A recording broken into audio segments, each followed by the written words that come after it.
So today we have two files because uh, we're going to finish the lesson on lesson on the imperative case. So we were discussing the lesson on the tenses. So we're only discussing the statement regarding the statement, different type of statements regarding different tenses. We started from the present tense, then we went to the past tense, and then the future tense.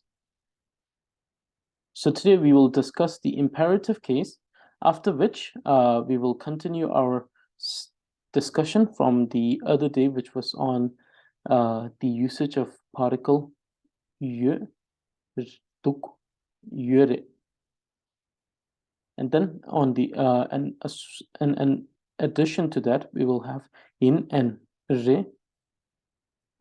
And then after this, we will discuss how the particles play a role in forming the dialogues or the conversation that you're having.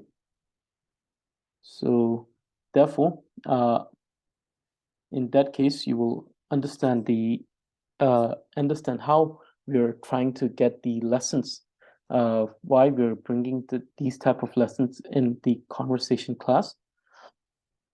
And I think that we will be able to understand that quite well. So, and I'll give examples so that it will be more easier for us to understand how understanding these particles help us form the dialogue. So,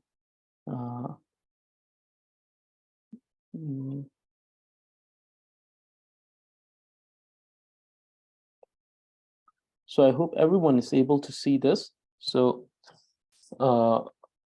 we're discussing on the first discussion for our lesson will be on the imperative case. So we will discuss how these different imperative case that we have can be used in two ways. So we already discussed the present tense, the past, and then also the future tense. So here we will, so today we will focus mostly on the imperative case. So therefore,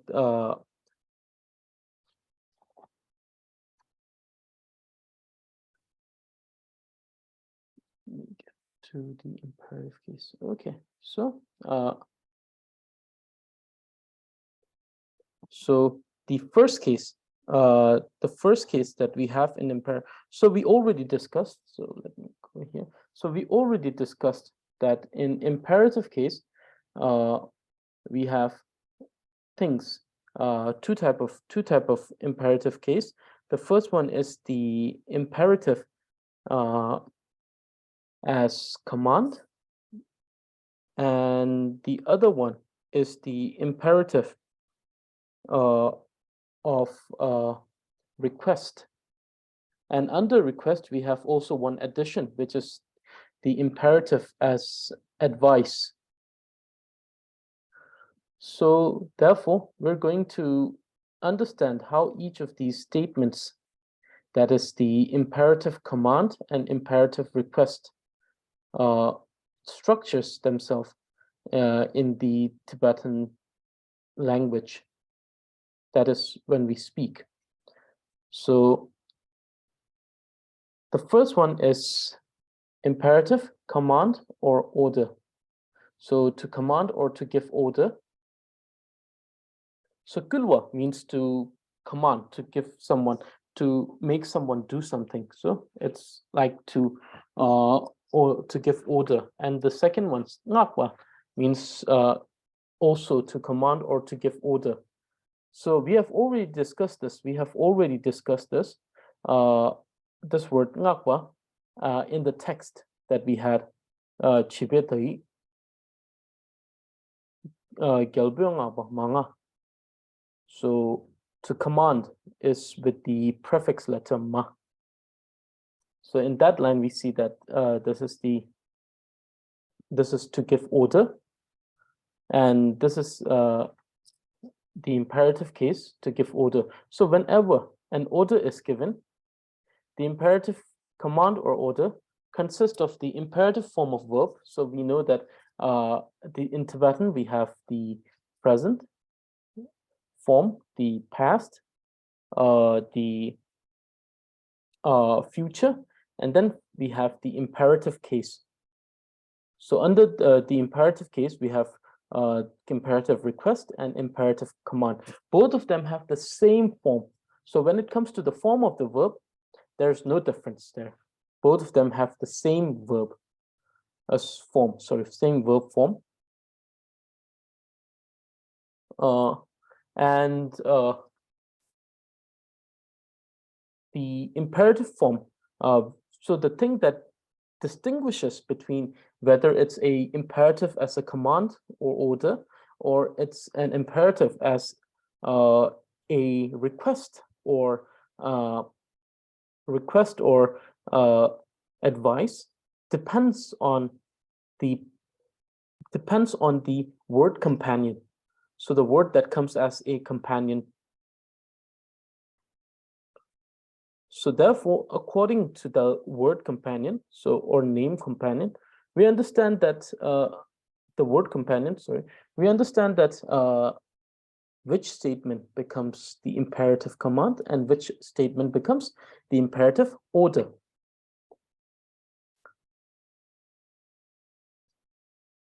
So the imperative command has the imperative form verb.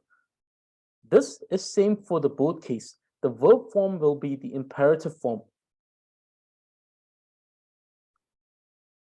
But when it comes to the imperative command or order, the sentence in which we have the verb or the action word. So let's see if we can do this. So action word is followed by a particle. So this is known as the alternative particle. We're going to study this in the 30, the tree of excellent speech. It's the alternative particle. And out of the alternative particles, we use shik, shik, chik. So we either use shik, or we use chik. All depending on the suffix, of course, the suffix of the verb.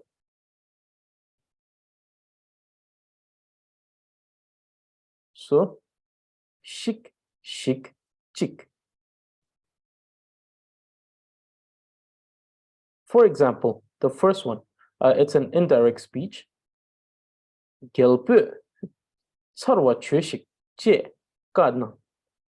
Gelbu sarwa chöshik che kadna. King ordered, be done with it. So king ordered, be done with it.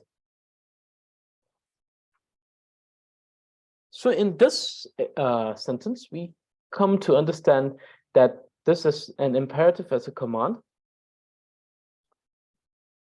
Not only from the context, definitely whenever it comes to Tibetan, the context is very useful. The context in which you're using it becomes very, very, very important. But upon that, another thing that determines if the statement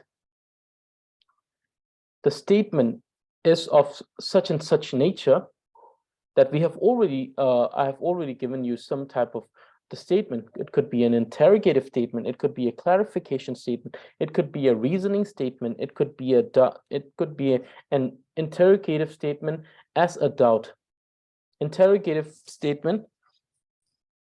It could be an interrogative statement as a doubt, or it could be a statement that clarifies something or gives reason for something, Or it could be a statement that is just a subjective case where, so subject case, sorry, not subject, a subject case where an action is being done by a subject.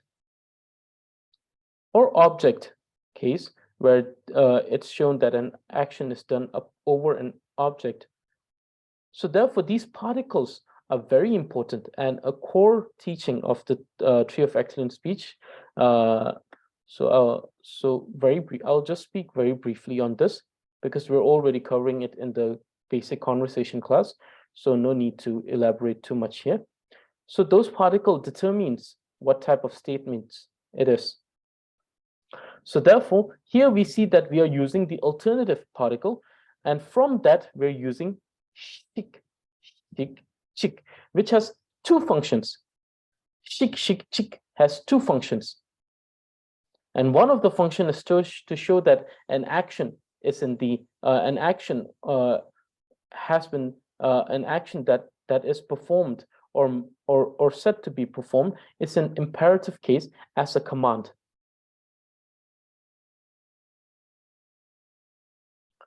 So therefore, in this case, we understand that the statement "gelbu sarva chöshik je kanam," King ordered, be done with it, is an imperative command because of the particle.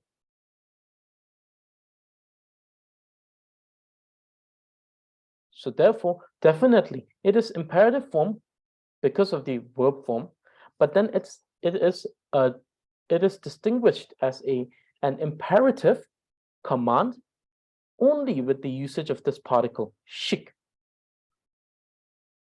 which is one of the function of this particle. And then the context also helps. For example, saying like kana, which means to order or to give instruction.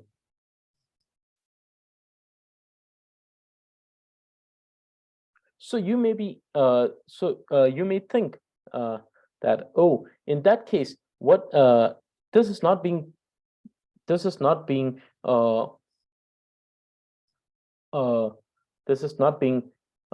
translated per se in the English. And yes, some of these particles, just like the recompound particles, they don't get translated as a form of apparent word, but it has a certain type of influence over a sentence. So the influence shows that a certain type of particle was used, right? So for example, if we have like, okay, let me give you an example for the interrogative case. Sorry, I'll get the Tibetan. Kera su in nam. So in this case, we'll say that, oh, this is a question, interrogative statement. But what makes it as an interrogative? So, who are you? Right? So you is translated as ke, kerang, and who comes from su, and r comes from hin. Now it's obvious that num is a word and it won't translate as a punctuation. That just doesn't make any sense, right?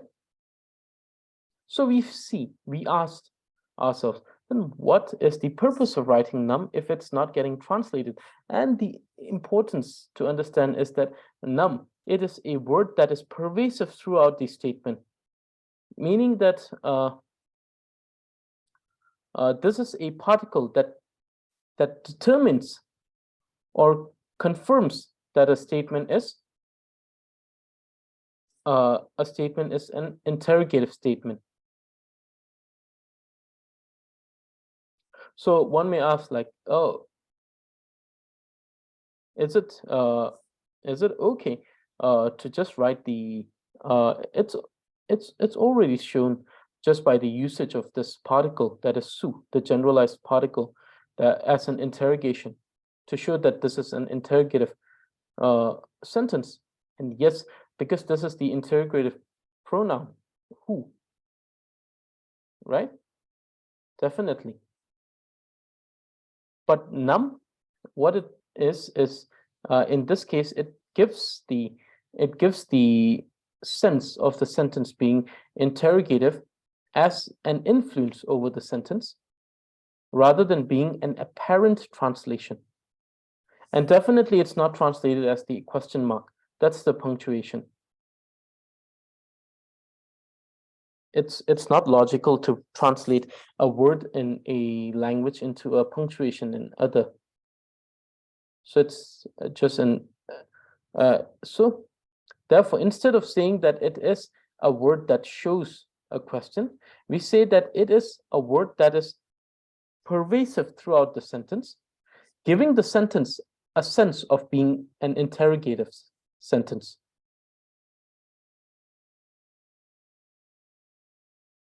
In other words, it somewhat is understood as something that affirms that the sentence is an interrogative case.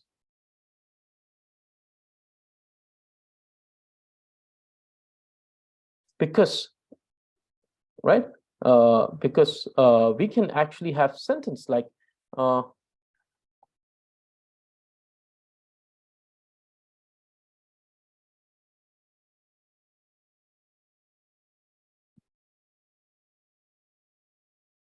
in this sentence,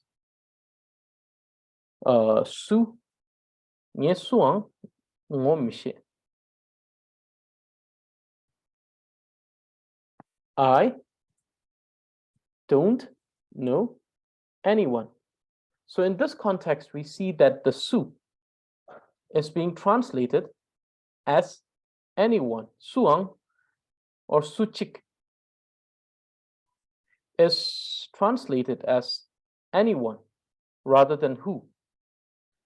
So we see the influence of the particle num, which is not apparent as a translation, but rather influence over or pervasively influencing over the entire statement. So therefore, some of these particles, for example, the recompound particle or the interrogative particle in this case, num has more than this very function. It has other functions too. But in this very case, we see that the function that it has is to affirm an interrogative case. So not only is the interrogative particle su is used here, but the thing is that the nature of this particle being interrogative is affirmed by this particle num. So it has an influence over the sentence rather than being apparently translated. So, so just a small clarification. So this type of understanding that I had to clarify at this very moment, it was very difficult for me when I was first teaching Tibetan to people. It was very difficult because things like the recompound particle were considered to be almost useless because it was not being translated apparently. But then afterward, I was thinking, well, it is not getting translated, but I know that it is important in the perspective of Tibetan. How can I understand it in the perspective where I can explain it? That even though it's not being translated, it's not useless. And then I started understanding the context of a statement as each part of this context has influence over the entire context. How each part of the context has influence over the entire statement. And in that way, I was able to determine the significance of these particles, which are not translated directly, but they influence the sentence as being pervasive. So therefore, this becomes the interrogative case because of the usage of this particle.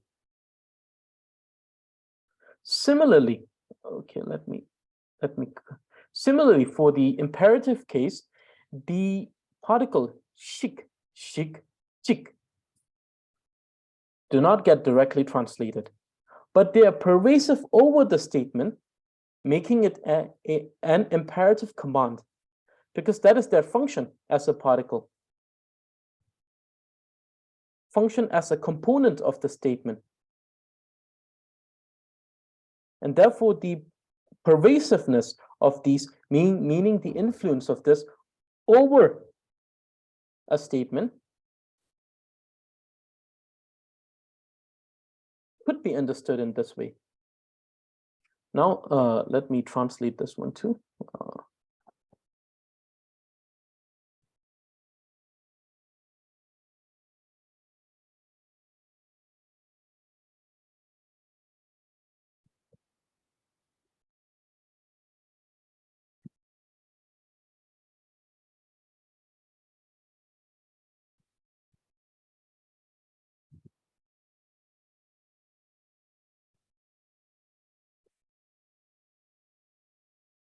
So, Kyeto is like you in a plural sense. So let me do more justified to this translation, because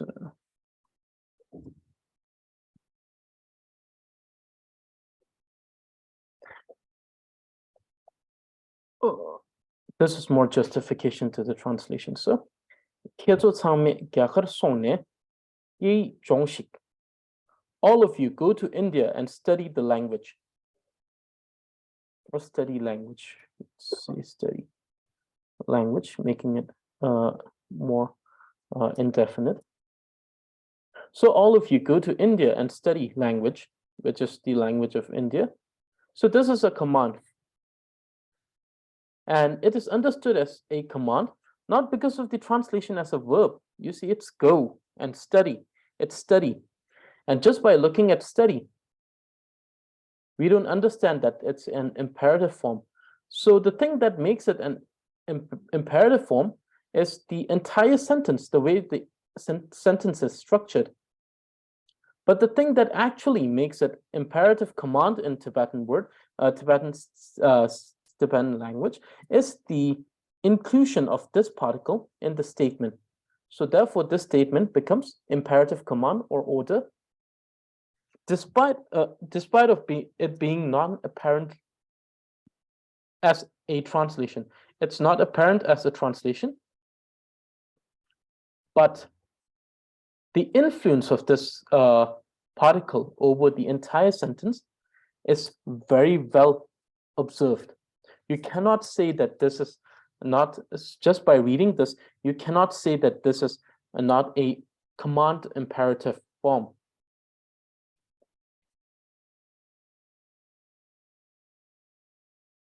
So therefore, this word makes it command imperative.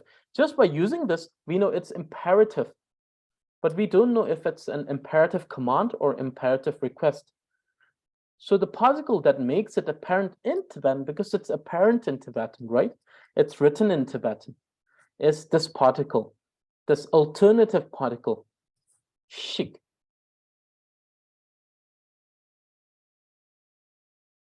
And currently, we're not going to discuss when to use shik, shik, or chik. This will come in the Tree of Excellent Speech.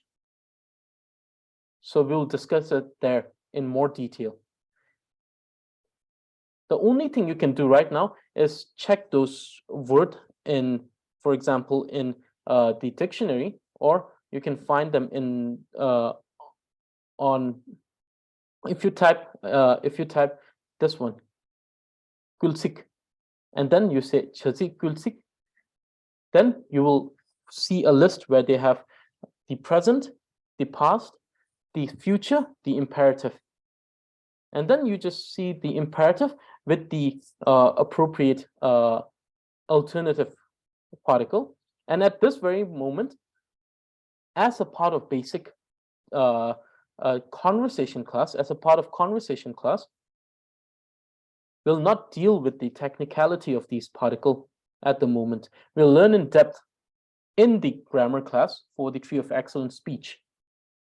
So that is the reason why I will not specify which particle used with what type of suffix in this lesson today. But please be patient with me, and I will make sure that I join these two lessons when we reach the alternative particles. So the thing is that with each of the language, what will happen is that once you reach to a point, you can look back and see how it was connecting.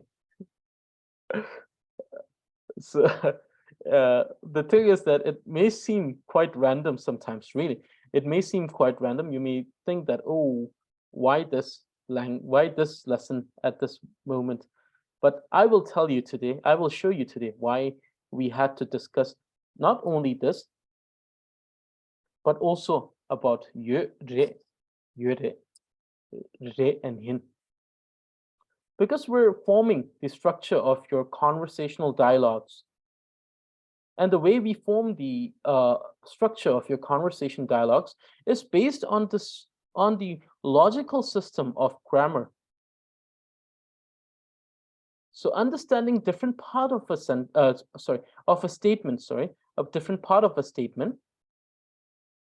enables you to form any type of statement.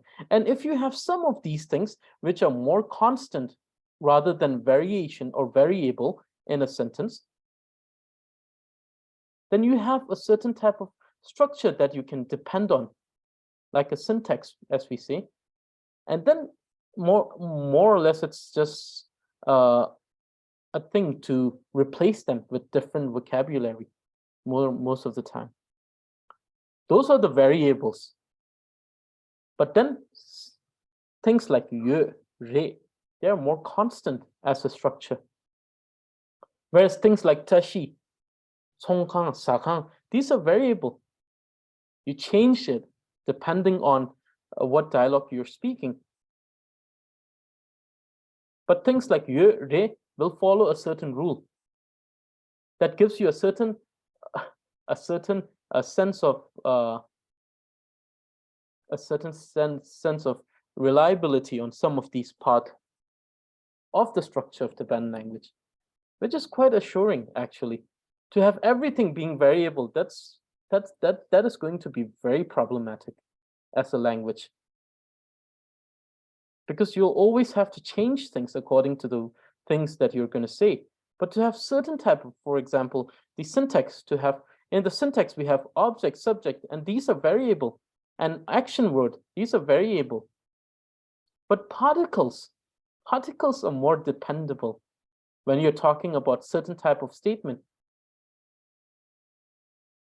So I hope that you can see that. So therefore, explaining those more constant component of a statement gives you a certain type of support in this language, meaning that at least you know some of these things will be used in that way. Though the meaning will change by the context, but still there is a certain surety of how it should be used. And then about the variable, the subject, we know what is the subject. The only thing we need to work on is learning more terms that are under the term of it that could be considered as a subject. But that depends on the vocabulary. The more we learn words, the more better we are at vocabulary. And other thing that will help is the basic reading classes, where we learn new vocabulary through the story books, or you can also read by yourself different story books. At this very moment, probably those ones which are written in Tibetan and which are more basic ones. But when you have more vocabulary, definitely you can read those books which are translated. So we have actually, in these days, we have actually a very fine collection of stories that were translated from the English storybooks. For example, the Annie Frank. This about Annie Frank was that was also translated in Tibetan. Then, if I'm not wrong, there's also a translation for Alice in Wonderland. So therefore, those are also very good. Okay, now imperative as request and advice. So since it depends on the particles, so it becomes very apparent that the particles helps us understand what type of statement that we're stating. So imperative, request, and advice. So imperative command or order consists of imperative form verb. So let me change it to action because because of the consistency with the term. We can say that verb means action word, but I think that it's better if we use like a certain type of word for certain type of word in Tibetan, so that we can have a certain type of consistency with the translation.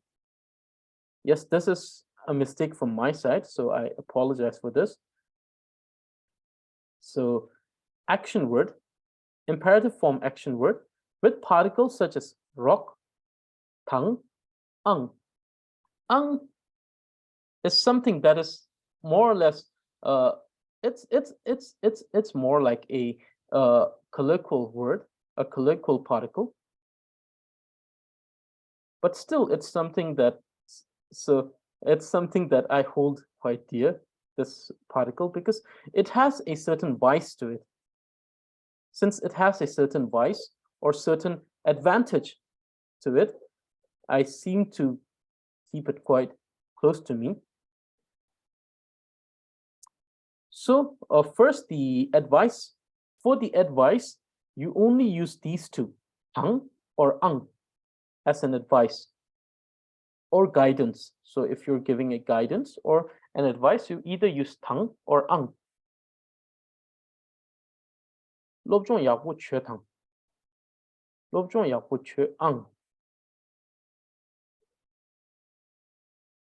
So these are imperative form as advice or guidance, where they say study well. So the first one is which means study well. The second one being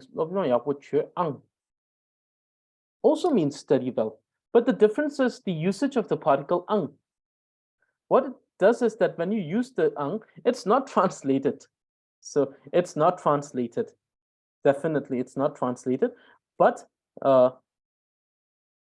it has the influence over the statement. What it does is that it makes the sentence into a way that it becomes the one who's speaking becomes very close to the one listening. So the one who's giving the advice becomes very close. It depicts a closeness. For example, like a child and a mother, child and a father, a student and a teacher, an elder brother to a younger brother, an elder sister to a younger brother or younger sister. So you see that there is it gives a understanding that the statement is made in a context where the listener and the speaker are deemed close to each other. It's not something that is not deemed close or anything. It's something that's in which you see that there is a closeness. To say means it's an advice, but it's a more general statement. It does not necessarily, I mean, if you have the context, and you, in that context, it is depicted that this is a dialogue between two close people, then we understand from that former statement that this statement is meant to be between two close people, the listener and the speaker. But this is not necessary for the second type, which uses ang. In this, we don't need to infer this from any former statement or any other statement, but it is apparent, self-evident or self-apparent by the usage of this particle ang. So therefore, even though this is more or less a colloquial particle, it is very near to me. It's something that I prefer most of the time while giving advice.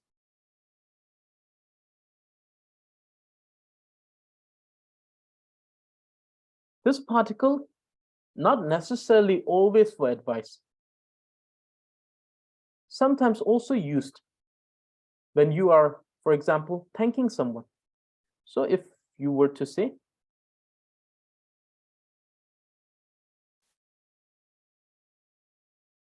let me take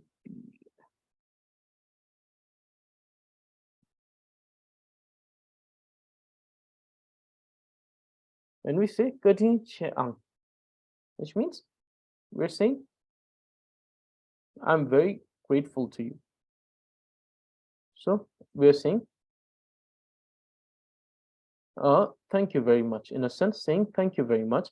But here we see that there is a closeness. For example, if, for example, let's say mother asks her child to do something and the child does it, then the mother says, thank you, like in a sense, "Gadichiang." Or when a teacher asks a student to do something and they do it, and then when the teacher wants to thank them, they say, "Gadichiang." Katinche is also a very good word, but then with the ang, it becomes a closeness. There is a closeness in the statement.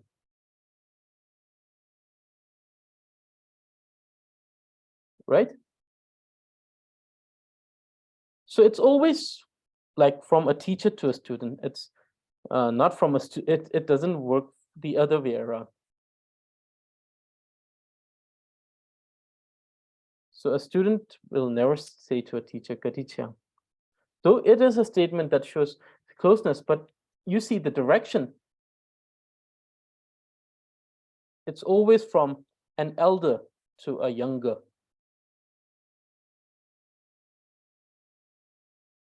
The term elder in Tibetan is a little bit more complex in a sense.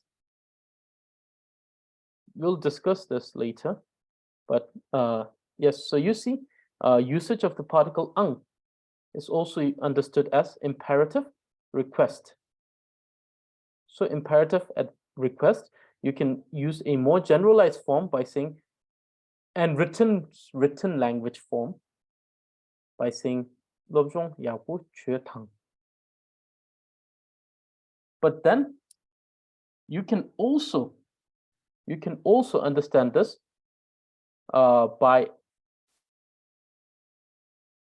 by using the particle ang. But now in this case, it becomes more closer. It's a specific usage that makes it closer.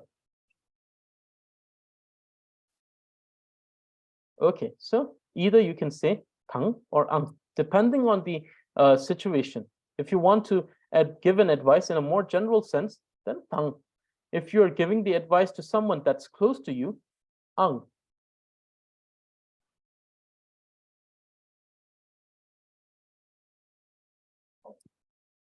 Now, imperative as request.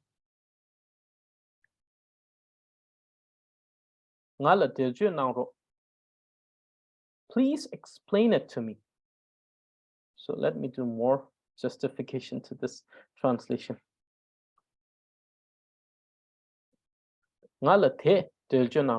So I'm trying to keep it as close to word, so that you can look at the translation and the Tibetan and then understand each of the components. So I'm trying to keep it as close to word to my capacity or my ability, which sometimes may not be able to do that. And in those times, in those instances, I apologize, but I try to do it as close as possible so that you can look back in the lessons and you can say, oh, this word is translated like this in this context. Please, always in this context, if it's a particle. So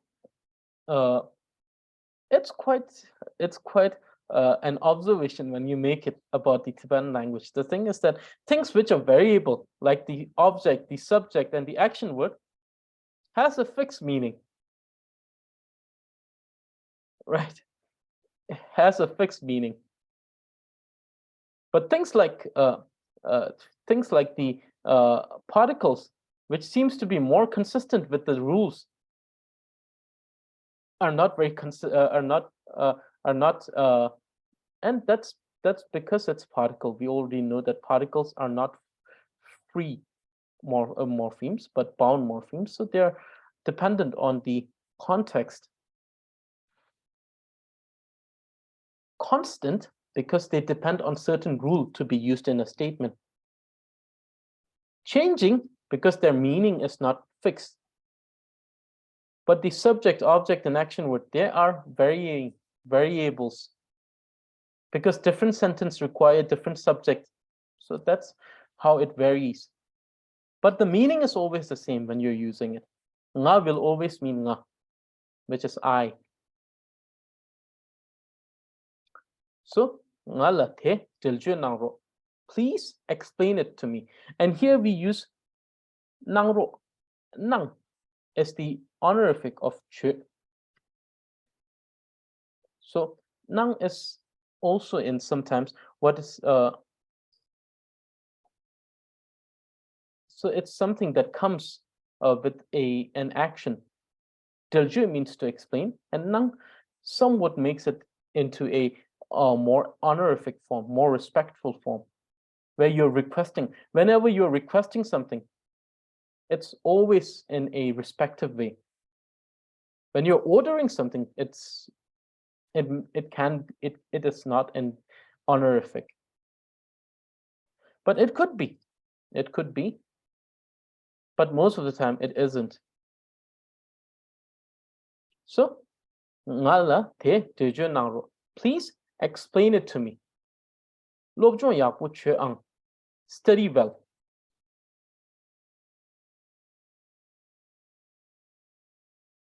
Right? So these type of sentences are the imperative request and imperative advice. And you see the difference between the imperative command order and imperative request and advice solely lies in the usage of particle. So this is why particles are important and holds a very significant role in the structure of a statement. So different cases, different statement depends on the particle most of the time. And therefore, the most lengthiest topic in the 30 and the tree of excellent speech is the particles.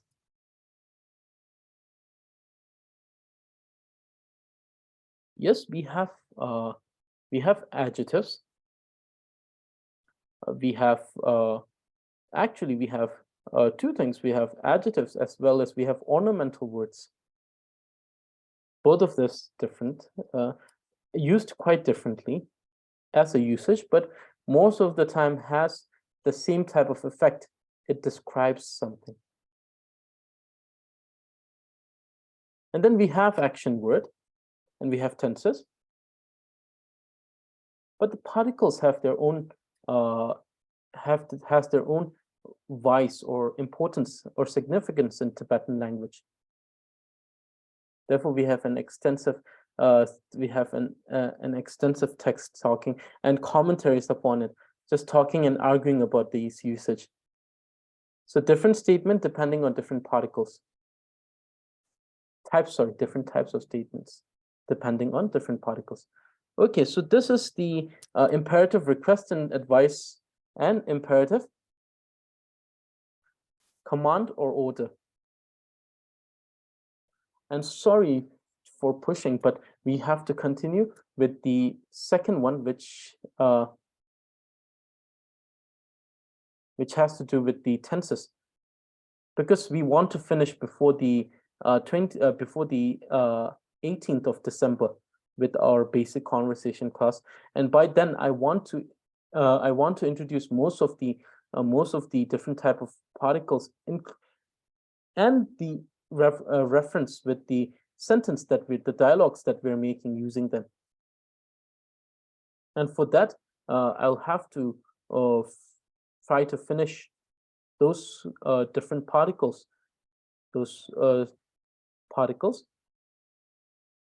as fast as possible. So therefore, this is the reason why we're continuing the second one, which has to do with the okay, so can the command, I'm very sorry, because I don't know why. Maybe it's because I need to update my iOS, but I think the Zoom, it doesn't function with the chat when I'm sharing the screen. So I apologize for not noticing this question. So can the command be also in a request form? This is not possible because command and request depends on particle. So, but yes, you can use honorific in the command, but just because you use honorific doesn't mean that it becomes a request. Right? Because the thing that determines whether it's a command or a request is the particle. The power is within the particle. So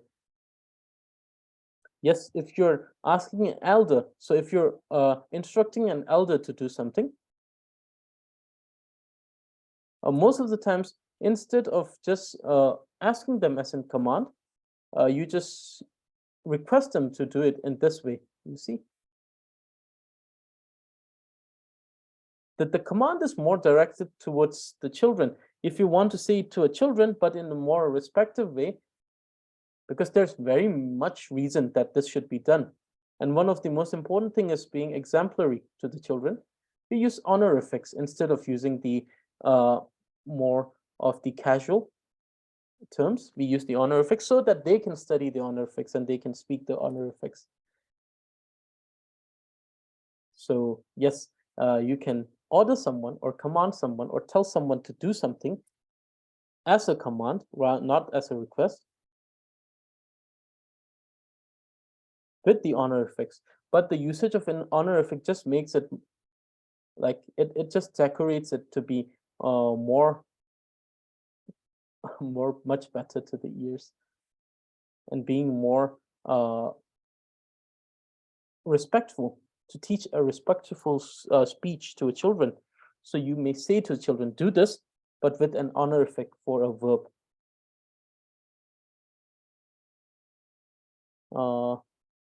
When we can, when we can use kuken. Yes, you can use kuken with the request. You can use kuken, but we know that kuken is not a particle, but kuken is a word which says please, right? Kuiken, which means please.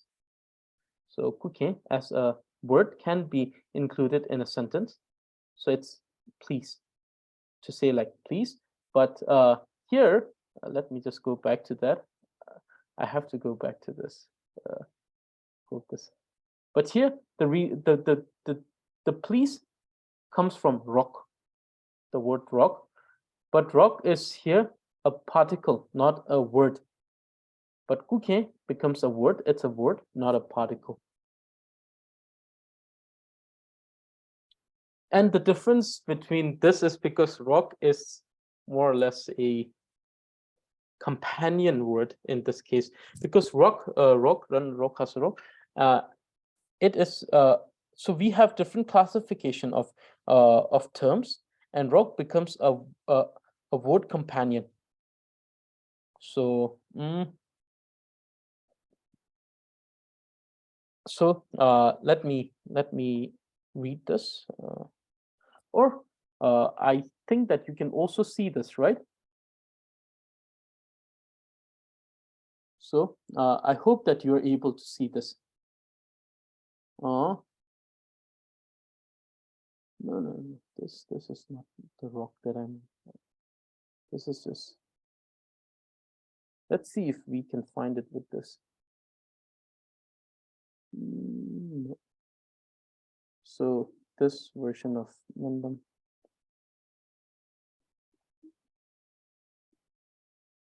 So this doesn't have it. I will post the definition of a rock, which tells that it is a word that is companion to any action word. And when it is accompanying the action word, it makes it into a imperative request.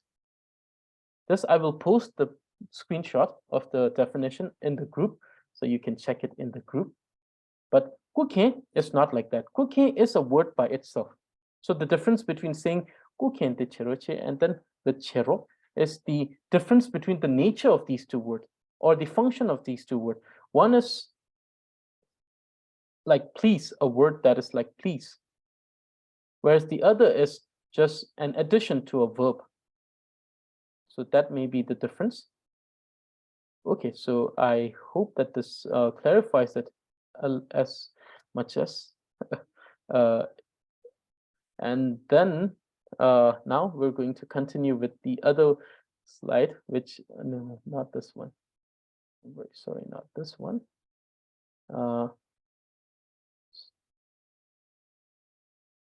Is it you or is it, yeah, you or this? Not screen share, pause, not pause.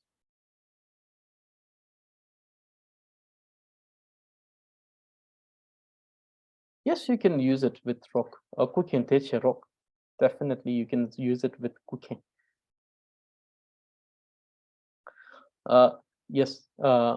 So rock is a particle, so it doesn't get translated as per I have translated it. But yes, we can use it together. So let me, I don't know why this is okay. What I will do is I will do this, and then we will go here, and then I will let me just do this, and yes, I think this is it. Okay, so you can see this, right? So now we're going to finish the other part of the lesson, which has to do with yure and re, yin and re. So, and if you have questions, please post it there in the chat. I will address to those questions after I'm done with the explanation. I'm very sorry. I don't know why the chat doesn't want to work. Maybe it's because I need to update the iOS. I'll do it. I'll do it as soon as possible so that this doesn't happen. But very sorry for this inconvenience. So please post it in the chat and I will address it to it after this. So yure. So instead of generalized, so in some of the books that you have sent me, very wonderful books, because they have explained the idea of how it is. And this is understanding that idea and then taking my own twist on that to make it, and not just a twist because I prefer it, it's a twist because I have the logical reasoning behind it.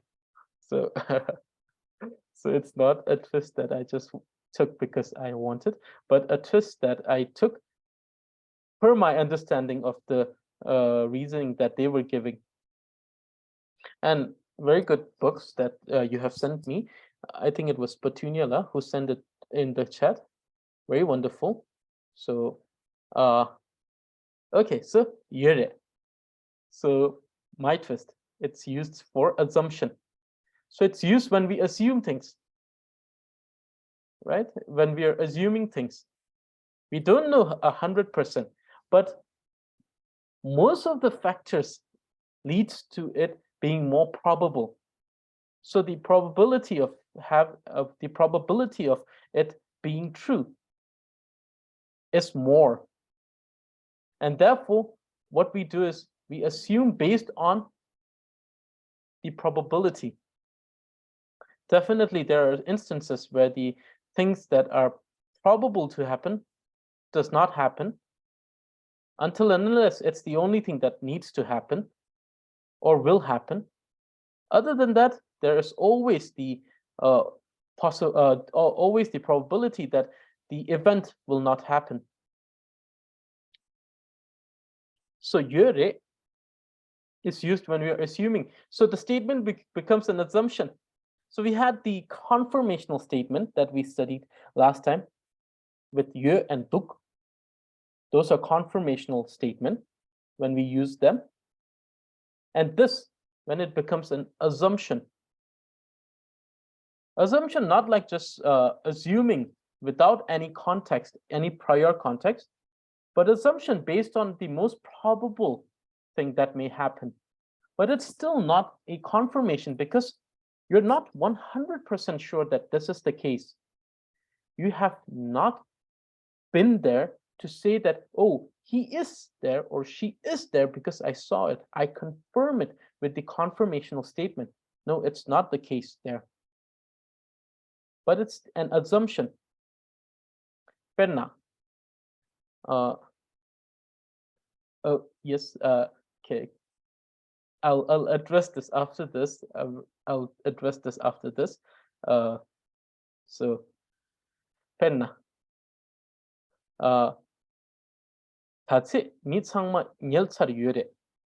By now, everyone is asleep. But I have not confirmed this by going to each and every one of. So, for example, here when we're at our quarters, this hostel or quarters. I'm not going to each and every one of those quarters of the people who are staying as my neighbor, and then knocking the door or seeing through the window. Not advised to do, but and then checking whether they're asleep or not.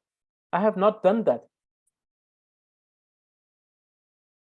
If I would have done that, I would have used tuk. That means that I have already confirmed that everyone has asleep, has slept, or is asleep. So I assume, because it is probable, because of the factors. One is probably because I'll say, oh, it's already past 11. Right? Or we could say like, oh, today everyone was working the whole day, so definitely. Or because I don't see any lights. I don't see any lights that are turned on. So they're probably asleep. So I assume the statement is with an assumption based on the most favorable probability.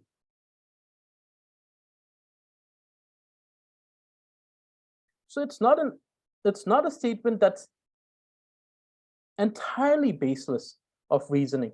It is an assumption based on very logical reasoning that is based on the most probable thing to happen. But just because it's something that is probable to happen and not a probability that is confirmed to be a sure event, there's always a probability that it isn't. And in that case, we say that it's not confirmed. It's probable, but it's not confirmed. And for those cases, we use göre for assumption.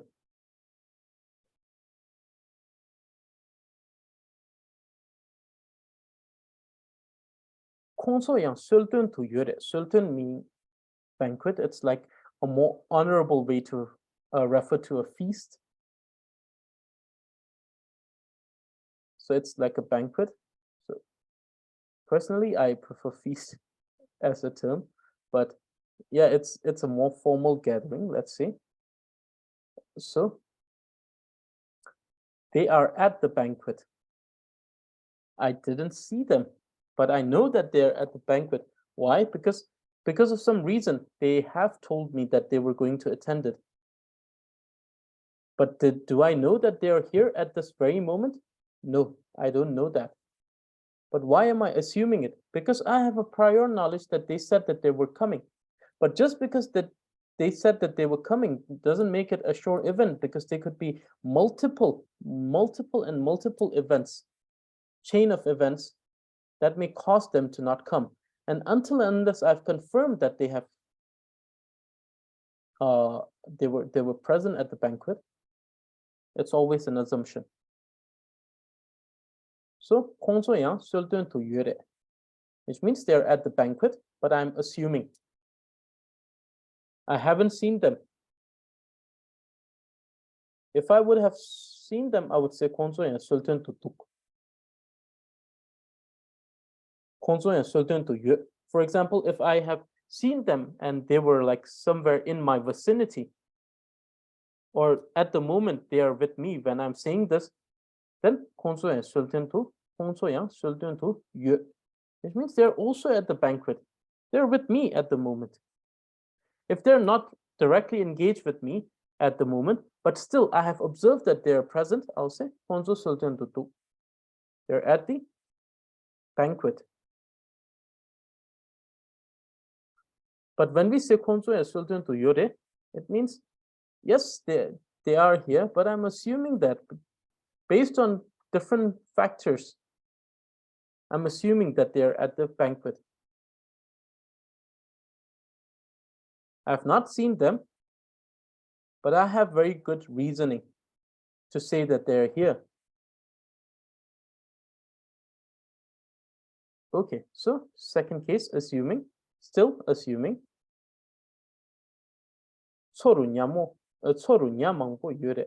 There are many fish in the lake.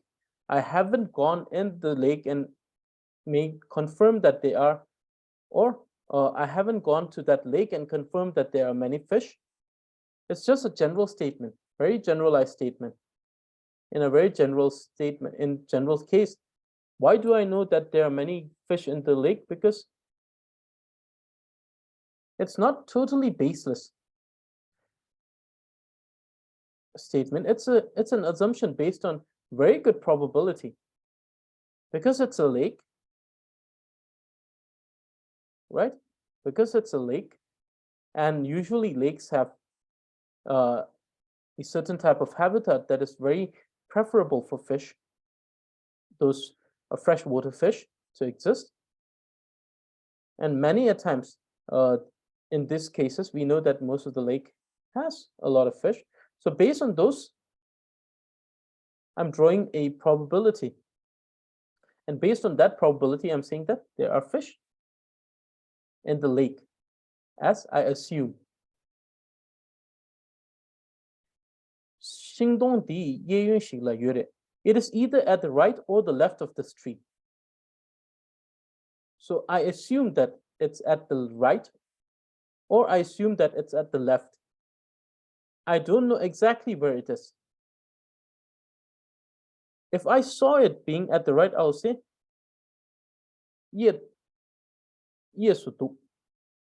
If I see that it is on the left, I'll say, and that would be a confirmed statement. With the confirmational verb or particle, it would be a confirmed. It will be a confirmed statement with the confirmational particle. But since right now I don't know whether it's on the right or the left of the tree, I assume that it's either on the left or right based on the probability. Here we are using either or to say that the probability is equal in both of these directions.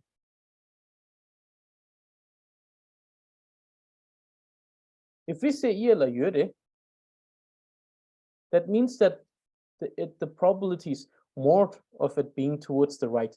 Still not confirmed.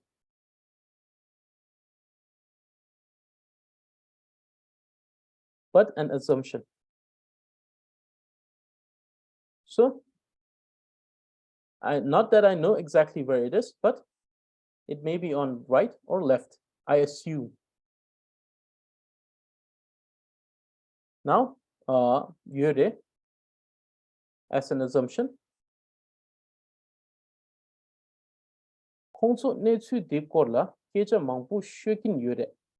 They are talking a lot about this issue. Not that I know that they're talking at this very moment, but I'm assuming because that issue may be something important to those people and they want to talk about it. Or that may be a hot topic at this very moment. So people are discussing. So because on those probability, I'm making an assumption that they are talking a lot about the issue. So an assumption.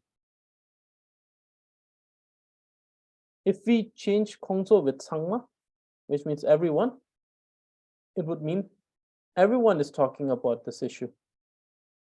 Not that I have confirmed everyone talking about it, but it's an assumption based on very probable factors. So not cool. Let me change it to Kong. We want to use Kong. Or yeah, here it's yeah, but still we can do that. It's Kong Menkang to Yue. He's at the hospital.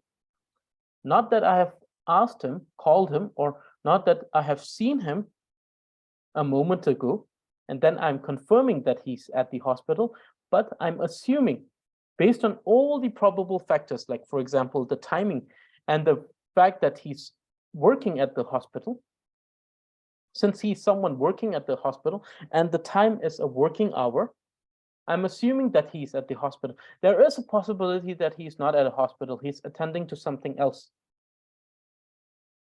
somewhere. But based on those probable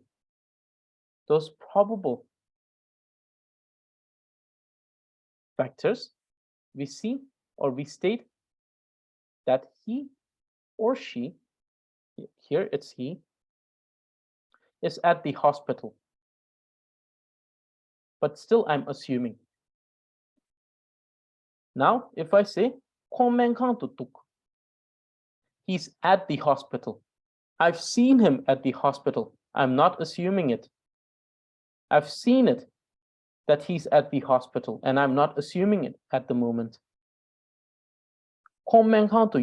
He's at the hospital. I'm not assuming it. I know that he is, because at the moment he's with me here at the hospital.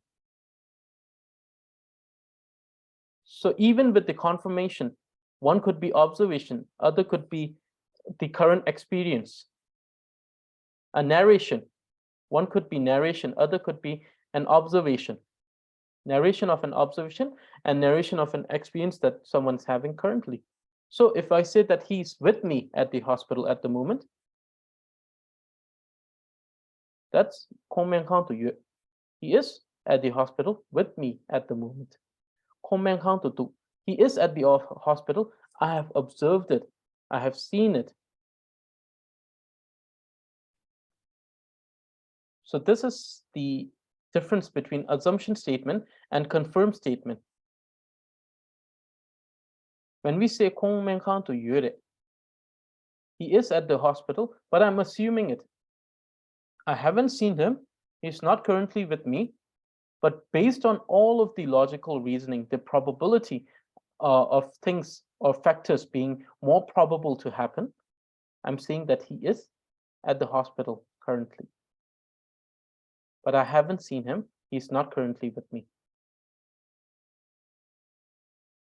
And then finally, this particle. And then with this, probably we will be done with re and hin. Most of the particle till this point. Re and hin. To be verb, third person is re, first and second person is hin. So the question. So first one is this narration. My name is Tashi. Sorry, Tashi hin.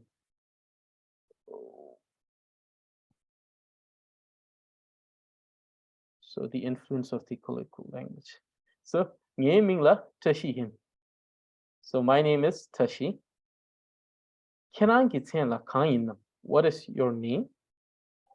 So we see that nga and kerang are both first person speaker, second person listener. And that is the reason why we have used hin with both of this. The third person with re, kerang kang retam. Sen honorific, because we already know that honorifics are only used when we refer to others rather than to ourselves. My name is Tashi. Tashi.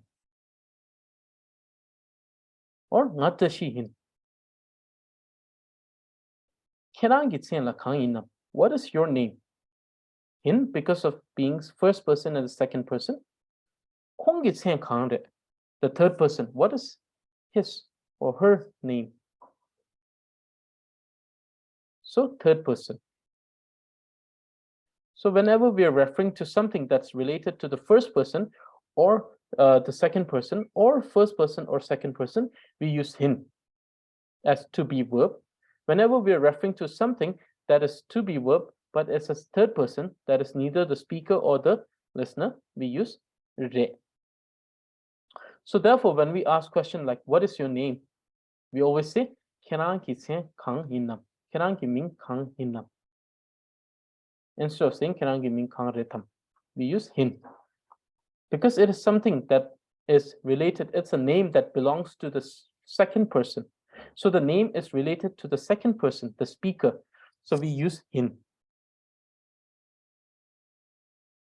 So I'll also send the definition of hin and re and the differentiation based on that on the group, and then I'll do a little more clarification there too. So so everything, the definition, everything depends on the rules. Many a times it may seem that this may be correct because it sounds like it's correct, and most of the time that is the case. But in some cases, it's not correct because of the rule, because there is the rule that we must follow. So that's the case. Okay, so till this point, we have already covered what we need to cover. So for example, in a sentence, if we want to say,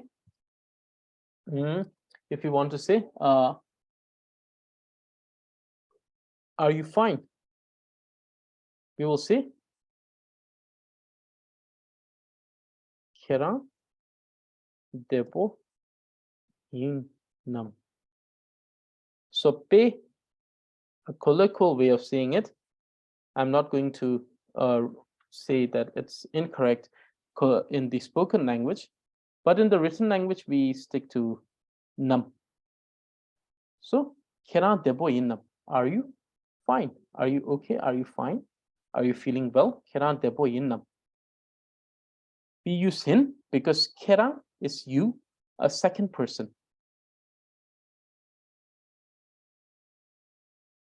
Now, if you want to say, is he fine or she fine? Kongrang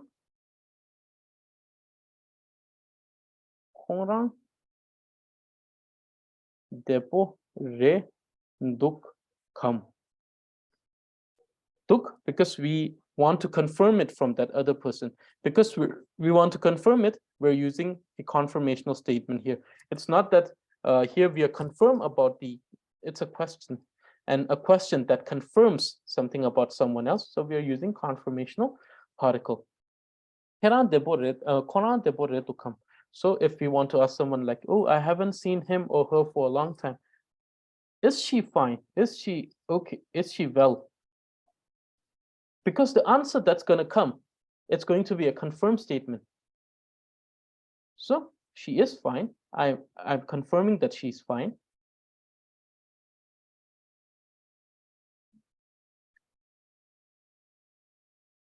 So therefore, therefore we see that with the third person, we're using with the third person instead of in, we're using re. Or we can just say re tham, because it also confirms. It's a confirmational statement. This too is a confirmational statement. I will post the definition. We're going to do it with the definitions. So is she or he fine? Yes, she or he is fine. I'm confirming it. So you see how this structures your dialogue, day-to-day speech. You see, like, my name is this, right?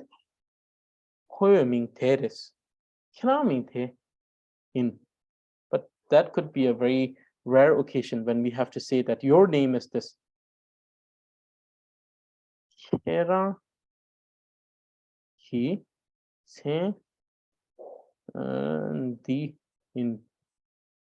Your name, so not n, so let's put a name here. Yeah, let's see. For some reason I forget what my name is, and then I'm asking one of you, then you'll have to say, your name is Lakwa. I don't know what happened for you to forget it, but I'm reminding you that your name is Lakwa. So, so we see that if it's for the second person or the first person, in. If it's for the third person, re. As a to be verb. It's a to be verb. Okay, now let me address to the questions which were asked. Young, what is here? Young, let me see, where have I used young? Young.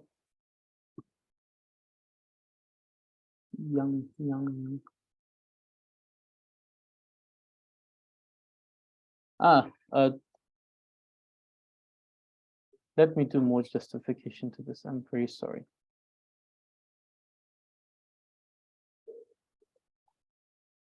They're also at the banquet. So young here means also. But still, assuming I'm here, they're also at the banquet. I assume that they're also at the banquet. I'm not sure. If I say Kongso Yang, then I'm sure I have confirmed by my observation that they are here. So that is Yang. And then sometimes we can read here Reduk in present tense as well. Yes. Duk used after Re. What does it mean, please? Okay. So let me go to this.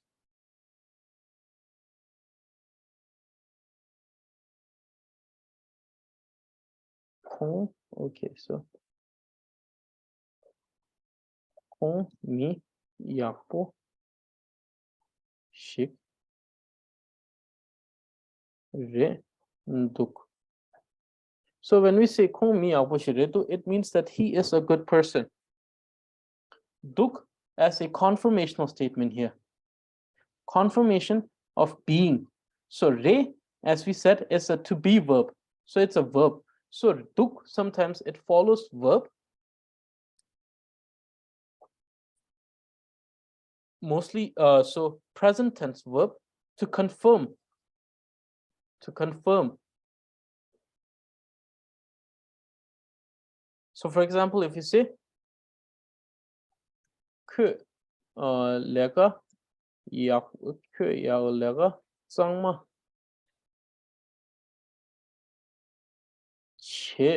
duk. It means he has done.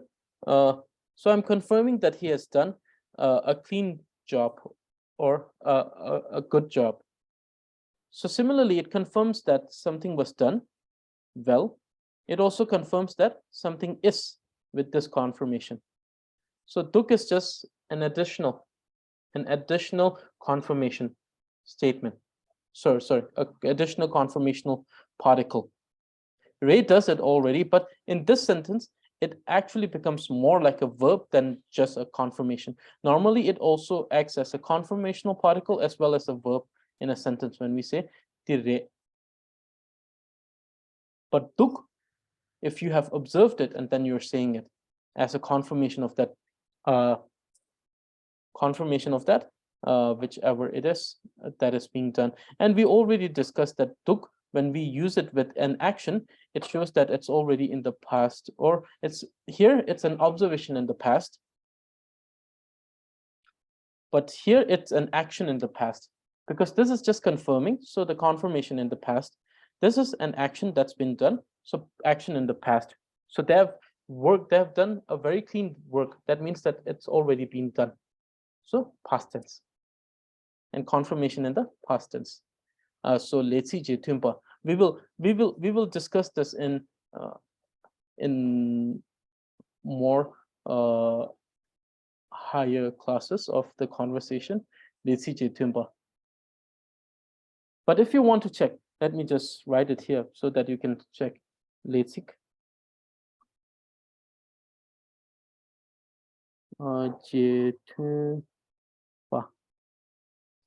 So it just follows a verb.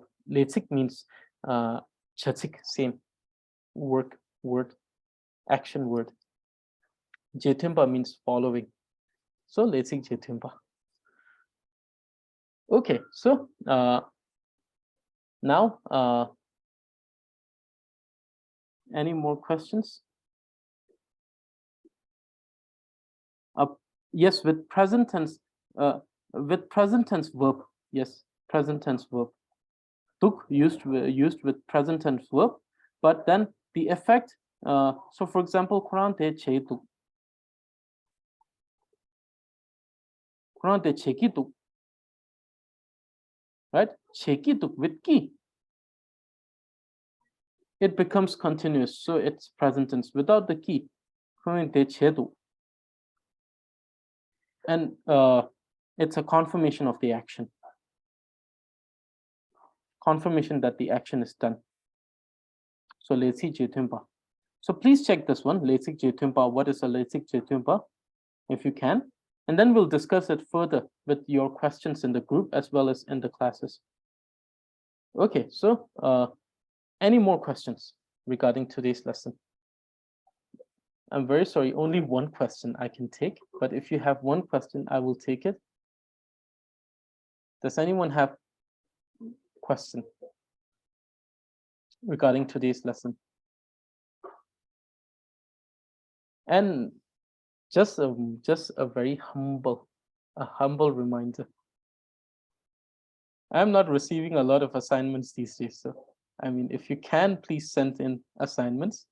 That would be very, very wonderful, so that I can check and then send feedbacks, so that you can check what mistakes that you are making regarding the understanding the lesson. When you are able to, I mean, definitely, if you're not able to do the assignments because of any reason, then definitely it is understandable.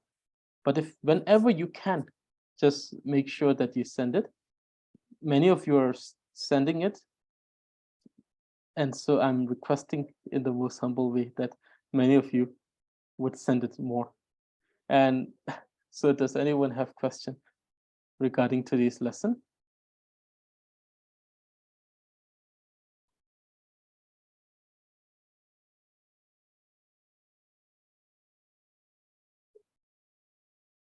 So then we will consider it to be without a question today. Does anyone wants to read the text to the portion of Tulang Hawa?